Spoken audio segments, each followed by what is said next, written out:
की कथा वर्तमान में आगे उपस्थित है। अम्बरीश भक्त की जो रीस को करे और बड़ो मति बौर की हो जान नहीं भाखिए। दुर्वासा रीस खीस सुनी नहीं कहूँ साधु मानी अपराध सिर जटा खैच नाकी। लय उपजाए काल कृत्या विकराल रूप भूप महाधीर रहियो ठाड़ो अभिलाखिए।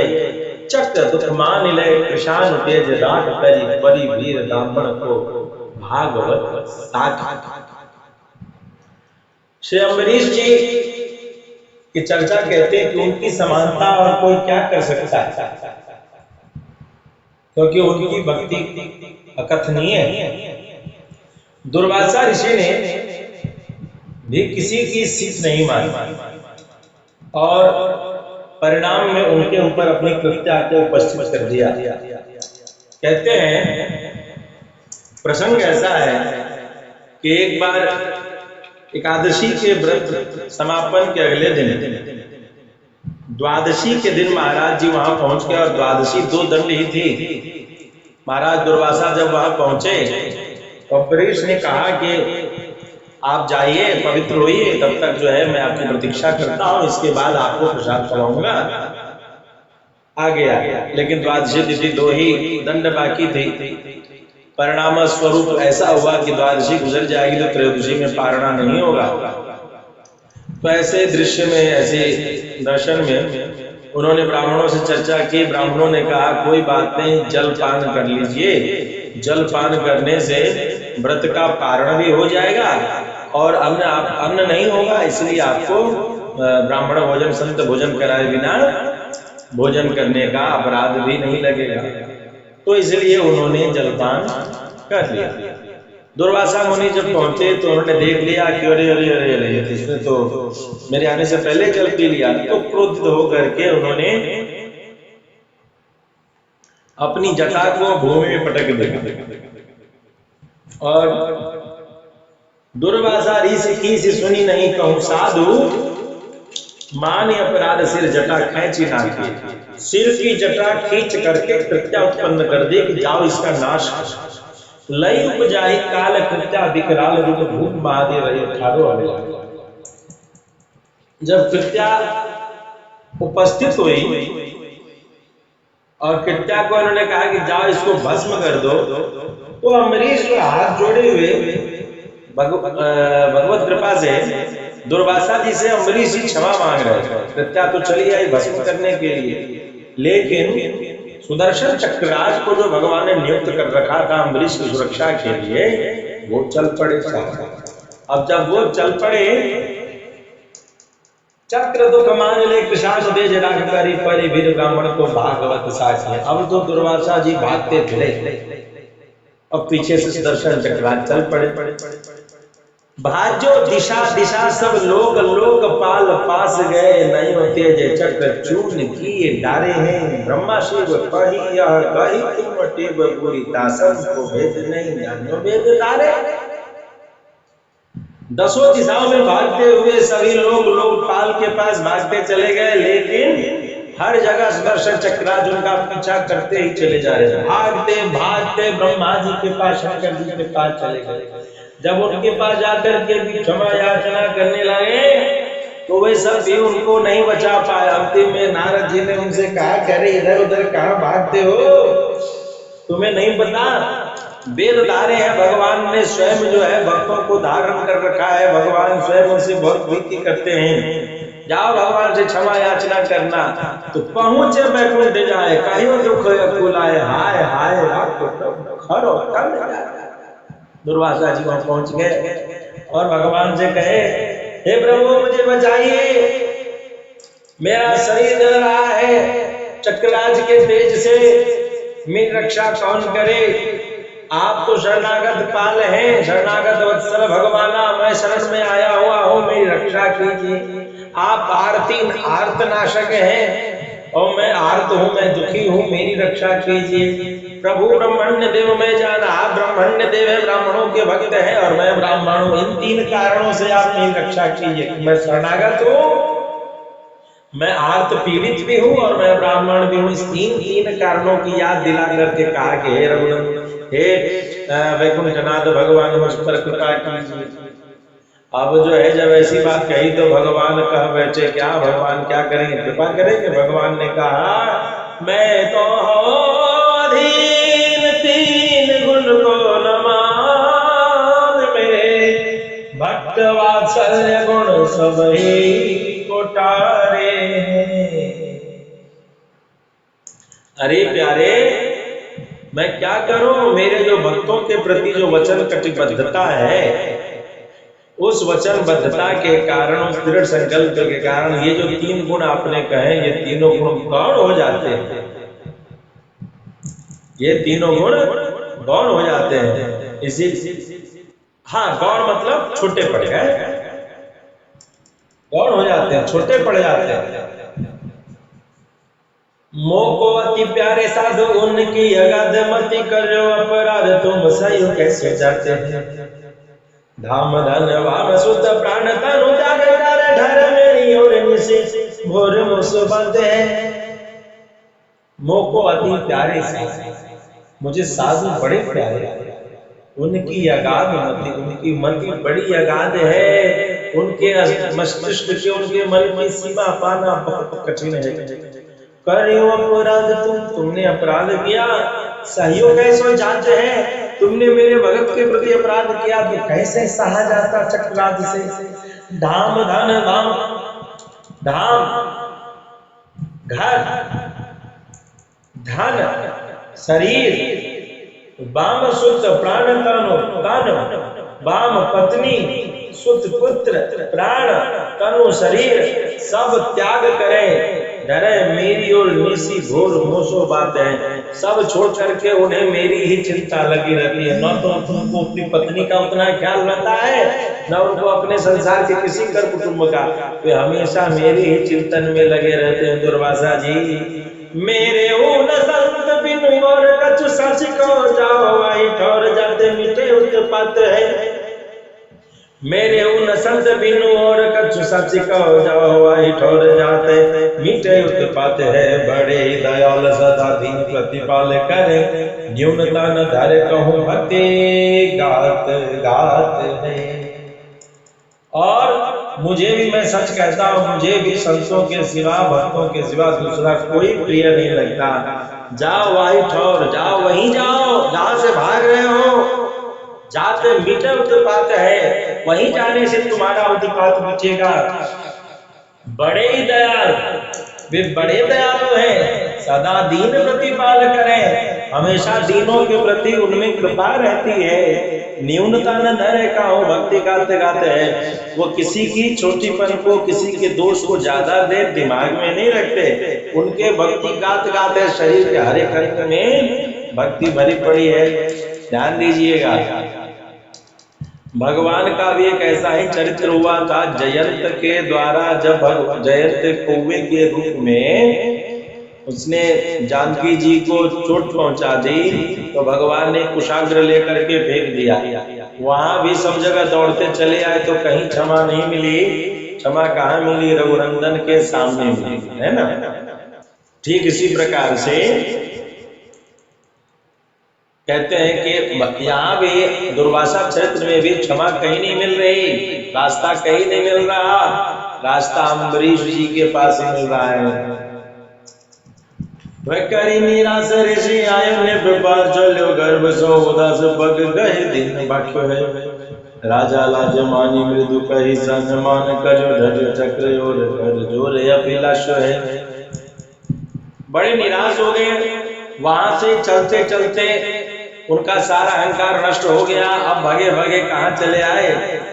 पग गए दिन भाष्य है, पैर पकड़ करके दीनहीन होकर के कह रहे हैं, राजा लाज मानी मृदु का ही सम्मान करो ढर चक्र। अब राजा को लाज लगे कि अरे दुर्वासा जी, अरे अरे कोई मेरे आगे हाथ मत जोड़िए, मैं क्षमा मांगूंगा, ब्राह्मण देवता है, मैं आपके पैर पड़ूं, बस बस रुक जाइए। अब उन्होंने देखा कि चक्रराज के कारण जो है, तो दुर्वासा जी तो चक्रराज से कहा, प्रभु क्षमा कीजिए, आप जो है सो इन पर कृपा कीजिए, इनको परेशान न कीजिए। भक्त निश्चय काम होता वो कामना न चाहते हैं विप्र दूरी करो दुख क्यों है। देखी के भी कलता सदा संत सुख दाय आई मन बाज सब तेज ढाकी रखे कि हे चक्रार मेरे मन में तो कोई कामना नहीं है, कभू कामना न चाहता है विप्र। मेरे मन में कोई कामना नहीं है, लेकिन ब्राह्मण देवता की पीड़ा देख करके मेरे हृदय में आज एक कामना आ गई। अम्बरीश कह रहे मैं कुछ नहीं चाहता, लेकिन आज एक चाहत आ गई। इनकी विकलता देख करके आपसे निवेदन करता हूँ, अब इनको छोड़ दीजिए, इनको अभय दान दीजिए।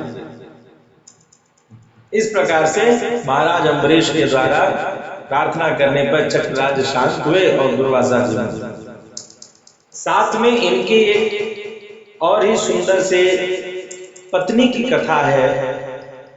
प्रियादास जी महाराज ने कवित्व के रूप में उस कथा की रचना की है, कथा को सुनाया है। तो महारानी की चर्चा जरूर सुननी चाहिए। जो अम्बरीश की पत्नी रही, राजा अम्बरीश की पत्नी कैसी है। एक करने पर सुता सुनी अम्बरीश भक्ति भाव भयो ही अभाव सोभर कर लीजिए। एक राजा की बेटी के मन में ऐसा आया जब उसने सुना कि यह भगवान के प्रति इनके हृदय में बड़ा ही प्रेम है, बड़ा ही भाव है, तो उसके मन में ऐसा भाव आया कि वह जो है सो ऐसे दूल्हा से ही मेरी शादी। पिता सो निशंक वह के कहीं पतिकियों में, पिता सो निशंक वह के कहीं पतिकियों में ही विनय मानी मेरी बेगे चिट्ठी लिखी दीजिए। अपने पिताजी से कही पिताजी निशंक वह क्या मेरी एक बात मानिए पिताजी। तो क्या मुझे राजा अम्बरीश से ही ब्याह करना है, आप एक चिट्ठी भिजवा। इस चिट्ठी में ऐसी चर्चा हो कि अब आप सोचिए कि उस रानी के हृदय में प्रेम कितना प्रबल था उस राजकुमारी के, कि उसने अपने पिता से सारे शर्म लज्जा संकोच को हटा के निवेदन किया पिताजी मुझे वो राजा से ब्याह करना। नहीं, ये कन्या के लिए बहुत बड़ी बात होती। पाती लेके चलियो विप्र क्षिप्र वही पुर गयो नयो चाव जन्यो पे कैसे दिया दीजिए। ओहो तुम जाए रानी बैठी सत्य आए मुझको बोलियो न सुहाए प्रभु सेवा माझे भीजिए। ब्राह्मण देवता के द्वारा चिट्ठी लिख के भेज दी गई कि महाराज अम्बरीश मेरी बेटी आपसे ब्याह करना चाहती है। अब ब्राह्मण देवता चिट्ठी लेकर के आए राजा अम्बरीश के पास। राजा अम्बरीश ने वो चिट्ठी देखा तो मुस्कुराने लगे, बोले हे ब्राह्मण देवता ये राजकुमारी का प्रेम बहुत प्रबल है, बहुत अच्छा, लेकिन एक मेरी बात सुनिए, मेरे पास 100 रानी पहले से है, मैं उन 100 रानी से तो मिलने जुलने जा ही नहीं पाता, मुझे सिर्फ प्रभु की सेवा ही प्रिय है, मैं उसी में लगा रहता हूँ, मुझे उसके सिवा कुछ और नहीं दिखता। उमा राम सुभाव जिन जाना तिनहि भजन तजी भाव न आया। श्री रामचरितमानस की चौपाई बहुत सुंदर यहाँ भाव है कि जो भगवान श्री राम की भक्ति या भगवान श्री राम को जान जाते हैं, उनके स्वभाव को जान जाते हैं, वो कभी भी भक्ति में किसी और भाव में नहीं डूबते। आगे कहते हैं तो ये चिट्ठी लेकर के पहुंचे तो जवाब ऐसा नहीं गया। वो जवाब लेकर के जब ब्राह्मण देवता राजा के पास पहुंचते हैं, राजकुमारी के पास पहुंचते हैं, तो क्या होता है, कायो निपसुता सोचु कायो निपसुता सोचु कीजिए यतन कौन पौन जिमी गयो आयो काम नहीं किया को फेरी गयो ढायो सुध पायो मैं तो जानो बह बड़े धर्मज्ञ वाके लोभ नहीं किया को। ब्राह्मण देवता ने आकर के राजकन्या से कहा कि सुनिए, वहां तो छोटा सा बीज के बराबर भी कोई तुमसे मतलब किसी से नहीं है ना, छोटा सा बीज का भी स्वार्थ नहीं कि कोई गेहूं का बीज या किसी अनाज का बीज का भी अभिलाषा किसी से नहीं करते हो। ऐसे है राजा अम्बरीश। और मैं बड़ी तेजी से वहां गया था, जा करके वहां देखा तो निष्काम बैठे हुए हैं, मुझे लौटाया है और वहां पर क्या चिंता करना, कैसा सोचा करना।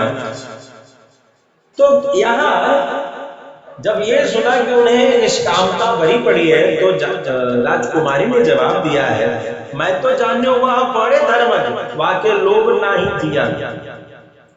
अरे अरे, मुझे तो ये बड़ा अच्छा लगा जान करके कि बड़े धर्मज्ञ हैं और उनके शुद्धकरण में भक्ति ऐसी है कि उनके पास स्त्रियों के प्रति प्रेम भी उनके पास नहीं है। मुझे ये पता है, मुझे जान गई। बोली अकोलाई मन भक्ति की, बोली अकोलाई मन भक्ति ही रिजाई युकियो पति मुख नहीं देखो और पिया को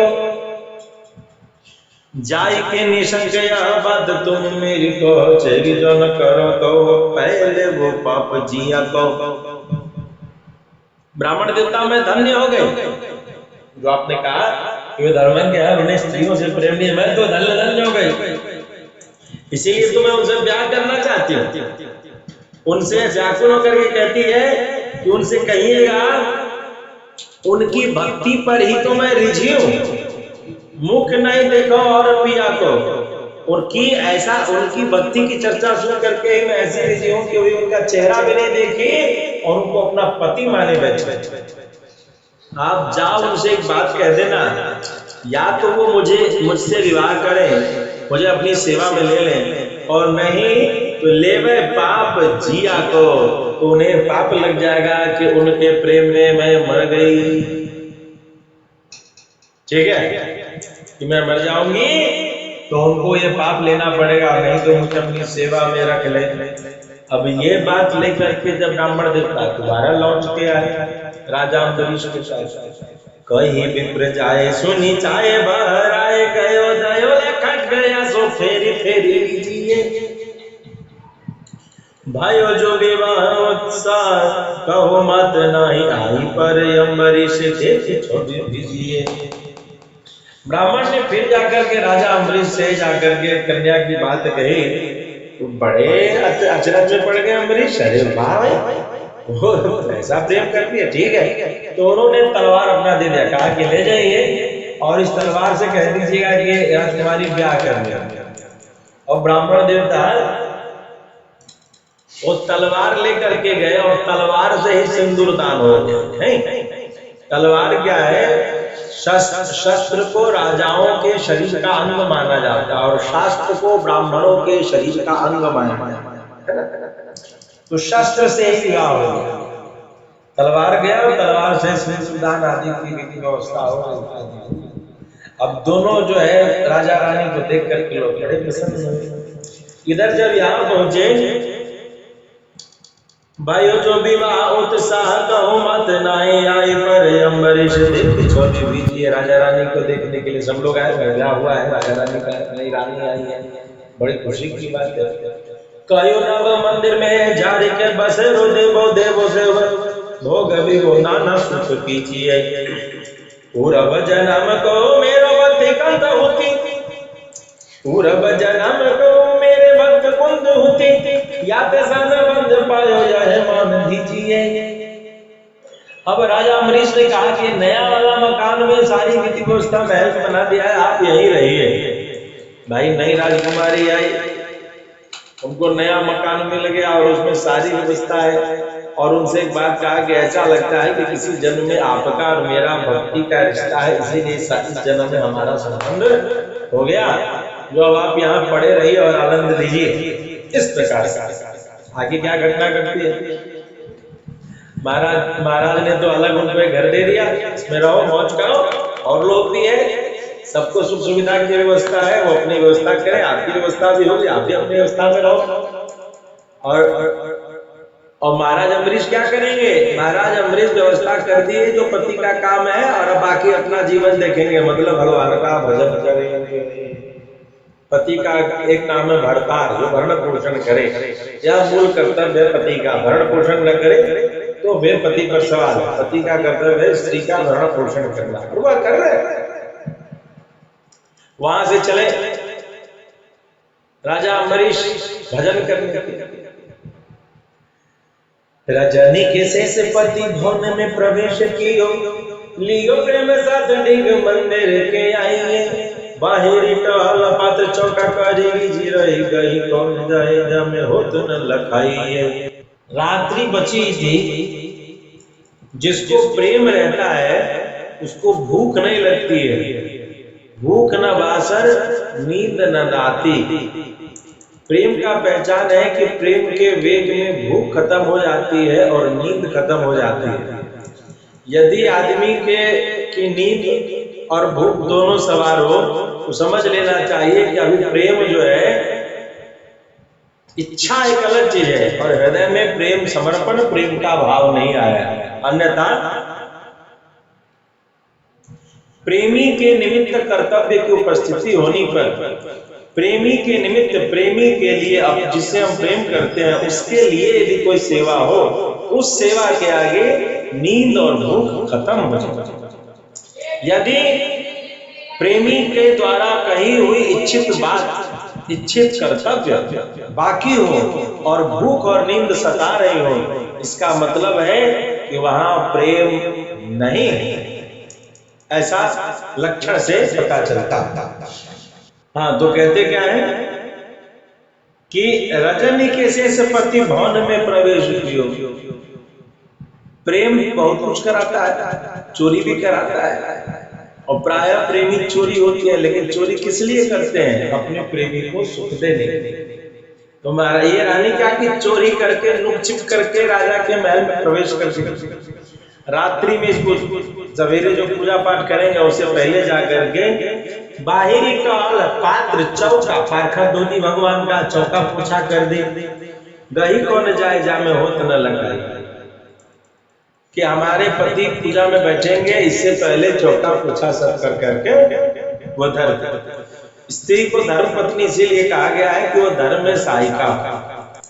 पहली पत्नी को धर्म पत्नी का स्थान इसीलिए दिया गया है, पहले भी जब बहुत पत्नियां रहती थी तो पहली पत्नी को धर्म पत्नी कहा गया और बाकी पत्नियों को वो स्थान कभी भी शास्त्रों में नहीं दिया गया। ऐसा नहीं था कि राजाओं के समय जब बहुत पत्नियां थी तो सब पत्नी को एक सा स्थान दिया गया, पहली पत्नी को ही धर्म पत्नी का स्थान दिया गया और बाकी भोग पत्नी को। धर्म पत्नी का मतलब क्या? जो पति के धर्म की रक्षा करे, अर्थात जब वह भगवत भजन के लिए जाए तो उससे पहले उसकी तैयारी कर दे, यह पत्नी का कर्तव्य है। वही एक बाहरी टहल पात्र करने चली, बर्तन चौका पोछा फूल तुलसी जो होता है सब तैयारी। आवत ही राजा देखी लगन निमेष क्यों, कौन चोर आयो मेरी सेवा ले चुराई। राजा ने कहा कौन चोर आ गया भाई जिसने मेरी सेवा चुरा ली, भगवान की सेवा। देख दीन तीन पेड़ चीनी के प्रवीण कही, ऐसो मल तो प्रभु माथे पधराइए। ये कौन चोरी किया? तो 3 दिन उन्होंने, अब राजा देखने लगे कौन भाई, इतनी सारी पत्नियां थी, आज तक किसी के दिमाग में नहीं आया कि हम पूजा करते हैं तो चौका बर्तन करते हुए साफ सफाई करते हुए, नहीं, ये किसी पत्नी को नहीं, ये कौन ऐसा कर रहा है? तो 3 दिन तक इस बात को देख करके समझ गए हो ये नई पत्नी जो आई है, इसी के मन में ऐसा भाव आ रहा है कि यह मेरे पति भगवान का पूजा सेवा करेंगे तो अब मैं भगवान की सेवा कैसे करूं, तो कम से कम चौका बर्तन ये सब कर ओ तुमसे मिले। और उनको चिढ़ करके कहा, ऐसो मन जो पे प्रभु माथे पर धराई। अरे सुनो देवी, अब देखे हो क्या कि रानी कई है, अब ये रानी जो झाड़ू पोछा करेगी, कहीं सारे के सारी रानियां झाड़ू पोछा करने लगी तो भगवान भाग जाएंगे, नहीं भाग जाएंगे। होने के बाद महाराज ने बाद में कोई कला विवाद न हो, इसलिए उनको एक सूत्र ऐसा दिया कि अब इस सूत्र पर यदि और भी सब अनुकरण करें तो ज्यादा अच्छा। उन्होंने कहा क्या कि हे महारानी, यदि आपको इतनी प्यारी है भगवान की सेवा तो माथे पर धराइए, अपने माथे भगवान को रख लीजिए और उनकी सेवा पूजा कीजिए, मेरा भगवान छोड़ दीजिए। पुस्तक माला असनो बसनो ठाकुर बटुआ अपनो अपनो। पुस्तक अपनी होनी चाहिए, माला जपमाला अपनी होनी चाहिए, आसनों पूजा का आसन अपना होना चाहिए, वसन वस्त्र अपने पहनने चाहिए, ठाकुर भगवान की पूजा अपनी अपनी कर लिया, बटुआ मतलब पर्स मनी बैग अपनो अपना अपना रखना चाहिए। ऐसा नीति करके उनको कहा आप अपना भगवान ले आइए और अपना भगवान को पूजा सेवा कीजिए, मेरे भगवान को बकस दीजिए। अब आगे क्या घटना बहुत सुंदर घट रही है। लई बात मानी मानो मंत्र, ले सुनायो कान होता ही बियान, सेवानी की पदराई है। अब जैसे ही दिन खुला वो तुरंत जो है भगवान को अपने यहाँ पधरा ली सांस।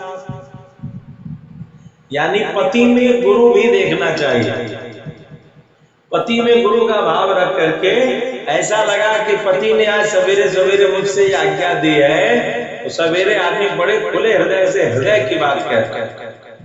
सवेरे चिड़िया भी खिलती है, चहचहाती है, सवेरे पुष्प भी खिलता है, तो सवेरे पति, सवेरे गुरुदेव, सवेरे इसीलिए लोग अपने आचार्य भगवान आदि का स्मरण करते हैं, सवेरे हृदय की बात होती है। तो सवेरे सवेरे की बात है, इसको जरूर करना चाहिए।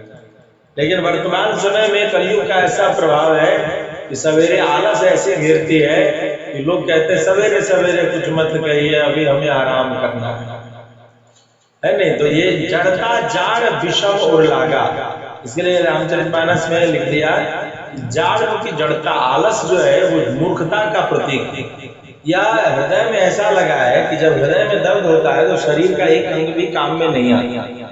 ठीक इसी प्रकार से या मूर्खता रूपी जो आलस है या जो हृदय में लग जाए, मन को लग जाए, तो वह शरीर का एक भी अंग भगवान की सेवा में नहीं लगता।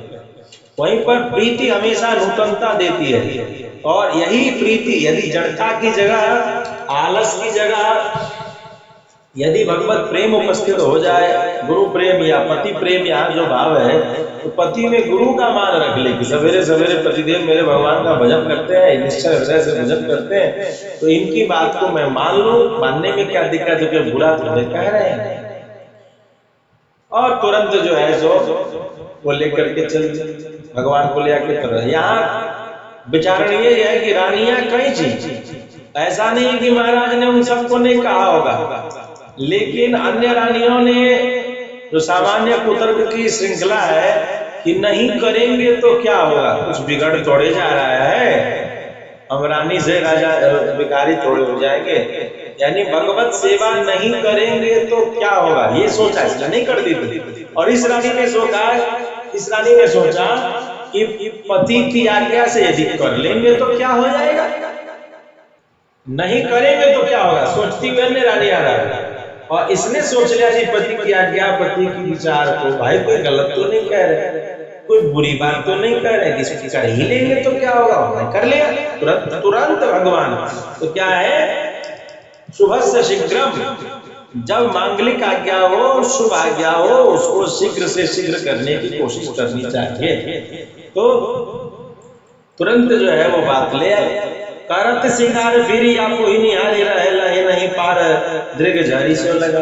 वो भगवान का, अच्छा स्त्रियों में क्या है, भगवान की सेवा आती नहीं है, प्रपंच बहुत रहता है, लेकिन यदि आ गई तो स्त्री भगवान को ऐसे ही जाती है, फिर वहां भक्ति रानी नाचने लगे।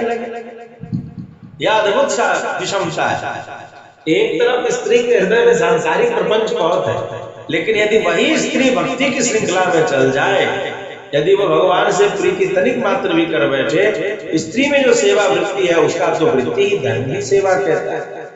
सेवा वृत्ति जितनी उसमें होगी उतना पुरुष में नहीं हो पाएगा, जितनी सेवा वृत्ति को स्त्री समझ जाएगी उतना पुरुष नहीं समझ पाएगा। लेकिन स्त्री माया में ग्रस्त होकर के पतन के मार्ग पर चलती रहती है, वही स्त्री के मन में जैसे ही भगवान की सेवा आ गई, क्या हुआ, करत श्रृंगार, भगवान का श्रृंगार भी करने लगी, आपू ही निहारी रहे, और सजा करके भगवान को बैठ करके निहारती थी, गप करती थी, भगवान से बात करती थी, आंखों से आंसू बहने लगती थी, है ना।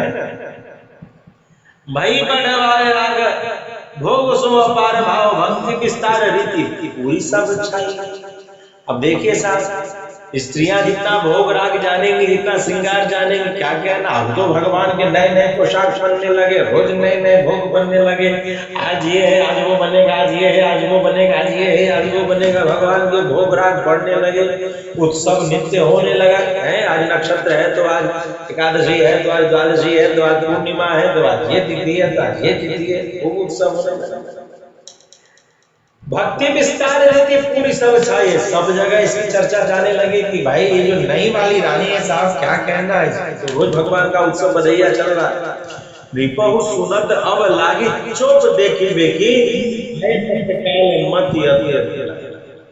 ये चर्चा बाहर से हो करके राजा के कान में चली आने लगी कि महाराज ये नई वाली रानी है तो बड़ी गजब की है, बहुत सेवा करती है भगवान।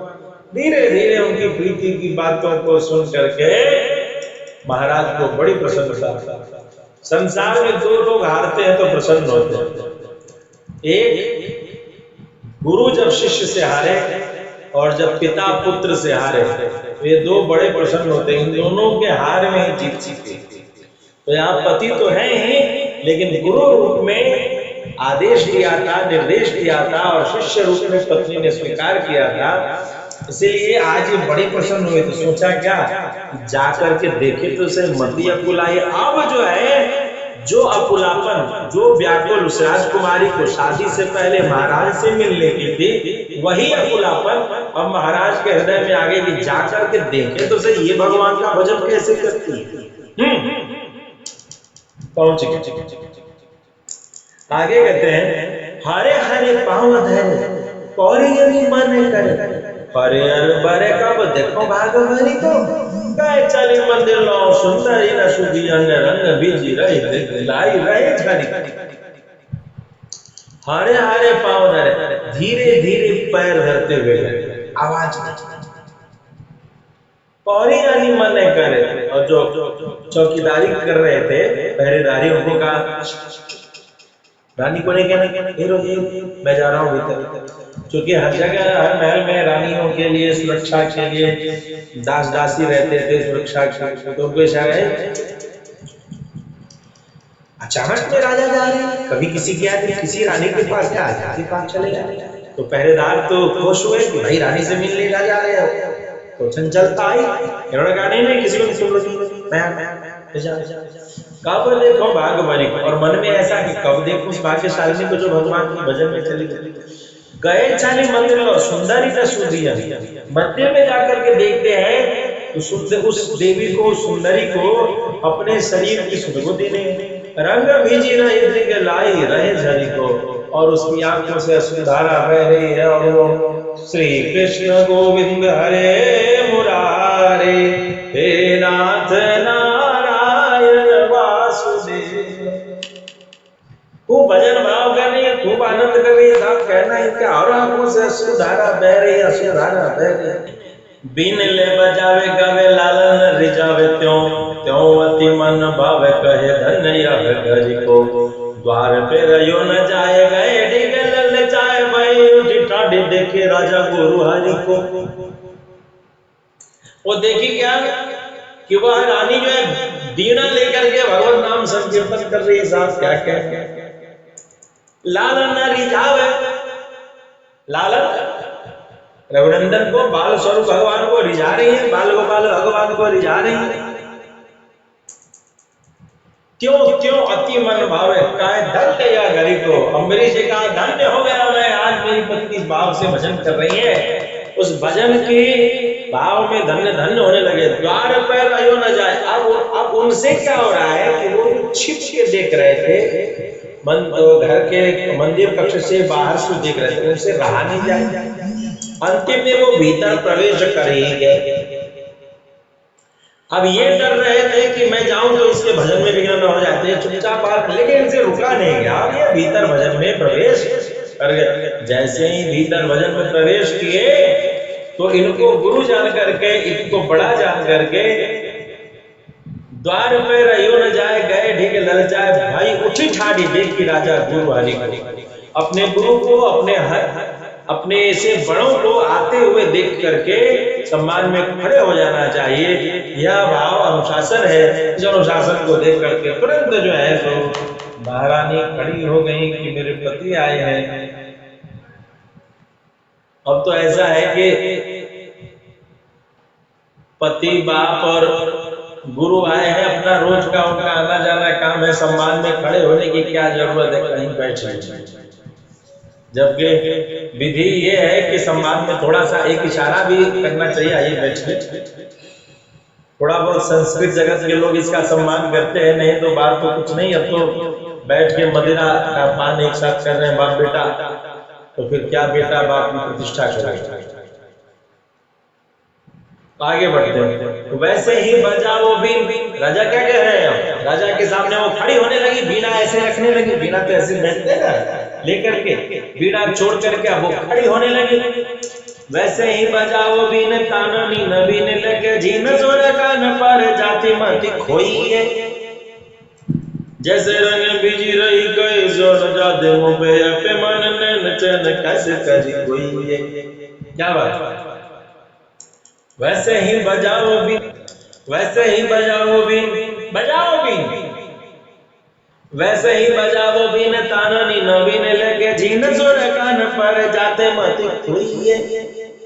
वैसे ही बजाओ भी, नया राग छेड़ो, मेरा मन उसमें खो जाना चाहता है। तुम खड़े मत हो रानी, तुम तो उस धुन को लगाए रखो, धुनी न छूटे, साधना न छूटे। जैसे रंग भीजी रही, जिस रंग में डूबी थी उसी रंग में डूबी रहो। मुझसे उस रंग की व्याख्यान नहीं हो रहा, उस भाव की बात नहीं हो पा रही, मैं उस भाव की व्याख्या नहीं कर पा रहा। आए पे मन चैन, आए पे मन नैन चैन कैसे करी कोई ये। कारी के अलाप चारों फेरी के संभारता नहीं आई गयो ध्यान रूप आई माज कोई ये। प्रीति रस रूप भई रात सब बीत गई, नहीं कचुरित हो जामे नहीं सोई। अब तो रानी ने जो है राग छेड़ दिया, और जब रानी ने राग छेड़ा, अब दोनों जुगल रूप से अम्बरीश इधर बैठ गए और रानी इधर बैठ गई, और रानी और अम्बरीश दोनों बैठ करके भजन करने लगे। प्रेम से बोलिए भक्तवत्सल भगवान की। खूब भजन करने लगे। भजन करते करते करते करते साफ पूरी की पूरी रात्रि गुजर, सवेरा। बात सुनी रानी और राजा गए नहीं छोड़, भाई सिर मोरे अब कोनो बाकी सन है। हम हुले सेवक पर पति मति बस कर धरे नित्य ध्यान विषय, जब बुद्धि राखी धर है। अब जो अन्य रानियां थी उन सब ने देख लिया, नई वाली रानी ने भगवान का भजन किया तो मेरे पति जो है, हमारे पति जो है महाराज अम्बरीश बड़े प्रसन्न हुए, हम भी भगवान का भजन करेंगे तो हमारे पति प्रसन्न हो जाएंगे।